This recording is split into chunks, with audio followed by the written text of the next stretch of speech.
Kalian sudah melihat video yang tampil di awal. Kita tahu di dalam video awal itu bahwasanya ada sebuah pertigaan, yang mana di dalam pertigaan itu atau di dalam persimpangan itu tidak ada lampu merah, tidak ada polisi, yang mana akibatnya masyarakat pada nggak tertib, pada terjadi kesemrawutan, saling berebut jalan. Nah, kira-kira apakah ini bisa dibiarkan tiap hari? Apakah kalian bisa merasa nyaman dengan hal tersebut? Mari kita cari tahu. Di dalam video ini, sasaran kelas dalam pembelajaran video adalah pada kelas 11 atau fase F pada jenjang SMA, yang mana tujuan pembelajarannya adalah peserta didik dapat menganalisis, mengoreksi, dan memperjelas kasus-kasus pelanggaran terhadap norma maupun aturan yang berdasarkan pada ketentuan normatif dalam konstitusi. Selanjutnya, kita akan berbicara terkait ide pendiri bangsa tentang konstitusi. Kita harus tahu apakah konstitusi itu sama dengan UUD NRI tahun 1945. Ternyata konstitusi itu berasal atau secara etimologis berasal dari bahasa Latin constitutio dan bahasa Inggris constitution, yang mana di dalam dua bahasa itu memiliki arti yang sama, yaitu hukum dasar atau undang-undang dasar.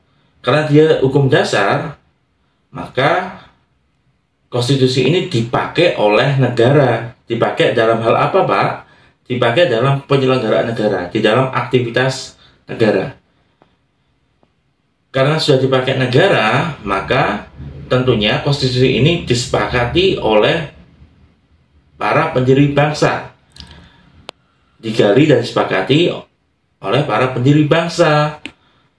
Yang mana di negara kita disepakati bahwasanya konstitusi ada dua, ada secara tertulis dan tidak tertulis.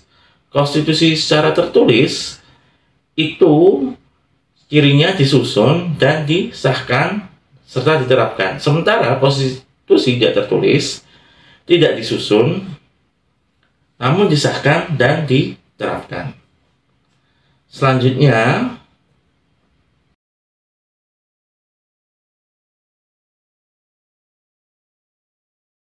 UUD NRI tahun 1945 tentunya mengalami proses perumusan atau perancangan. Proses ini pada intinya dimulai tanggal 29 Mei sampai 16 Juli tahun 1945. Sementara pengesahannya itu disahkan mulai tanggal 18 Agustus 1945. Yang mana pengesahan ini artinya berlaku sejak tanggal 18 Agustus sampai sekarang. Artinya UUD NRI tahun 1945 itu sudah berlaku mulai tanggal 18 Agustus atau setelah kemerdekaan hingga sekarang. Hingga nanti tahun depan, berapa tahun yang lagi seperti itu. Entah, nggak tahu sampai kapan seperti itu. Selama negara kita menjunjung yang namanya NKRI dan berlandaskan Pancasila. Saya rasa itu yang bisa saya sampaikan. Hal positif dalam video ini adalah kalian harus bisa mengenal yang namanya konstitusi, harus bisa menaati yang namanya konstitusi, dan mengamalkan konstitusi di dalam kehidupan kalian sehari-hari. Terima kasih. Akhirnya, wassalamualaikum warahmatullahi wabarakatuh. Sampai jumpa di video saya selanjutnya.